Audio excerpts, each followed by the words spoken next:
Com a palavra o deputado Henrique Oliveira, Bloco PR Amazonas.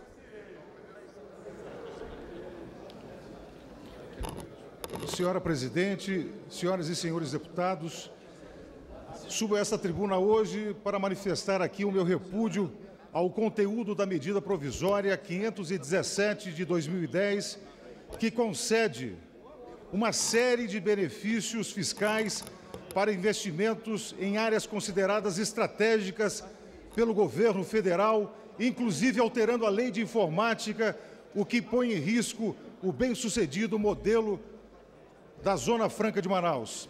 Implantada no governo brasileiro em 67, com a finalidade de criar uma base econômica na Amazônia Ocidental e promover dessa forma a integração socioeconômica da região ao restante do país, a Zona Franca de Manaus atingiu, ao longo dos seus 44 anos de existência, todos os objetivos que suscitaram sua criação.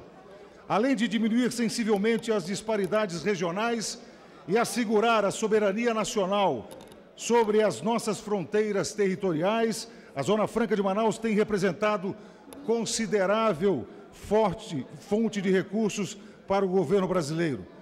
Para dar uma ideia, senhora presidente, da dimensão desses recursos, basta de dizer que, no ano de 2008, a Zona Franca de Manaus foi responsável por mais de 58,6% da arrecadação da segunda região fiscal, formada por todos os estados da região norte, à exceção do Tocantins. A indústria do Polo de Manaus, locomotiva do desenvolvimento do estado, fechou no ano passado, senhores e senhoras deputados, com um faturamento de 35 bilhões de dólares, um recorde histórico.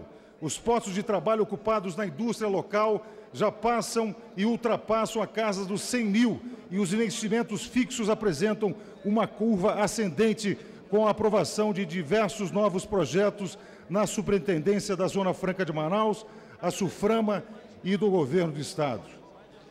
Até outubro do ano passado, senhora presidente, as exportações de produtos oriundos do Polo Industrial de Manaus aumentaram 40% em relação ao mesmo período de 2009. Entre os setores que mais cresceram, destacamos os fabricantes de produtos do setor eletroeletrônico, como televisores de LCD e LED, aparelhos de DVD, Blu-ray. Esses itens têm altíssimo grau de competitividade, concorrendo com algumas vantagens, mesmo frente a similares importados de países como a China e a Índia. Senhora presidente, senhores deputados e senhoras deputadas, é inconcebível que, ante uma história de tamanho sucesso, o modelo da Zona Franca de Manaus seja agora ameaçado com a extensão... Para concluir, senhora presidente, com a extensão da isenção fiscal para bens de informática produzidos no restante do país.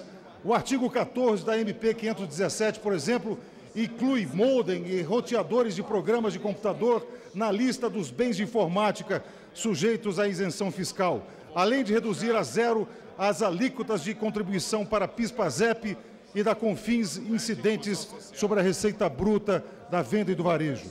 Nós, representantes do povo do Amazonas, nesta casa, não podemos ficar de braços cruzados ante a medidas que vão solapar a competitividade da Zona Franca de Manaus, principal fator de desenvolvimento do estado do Amazonas. Conclamo, pois, meus amigos representantes, senadores e deputados da bancada amazonense no Congresso Nacional, para unirmos nossos esforços no sentido de restaurar, em conformidade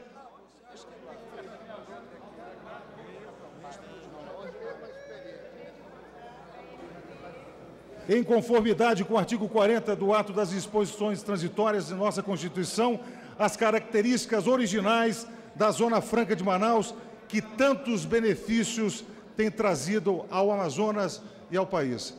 Obrigado, senhora presidente. Com a palavra, o deputado Arthur Bruno, PT.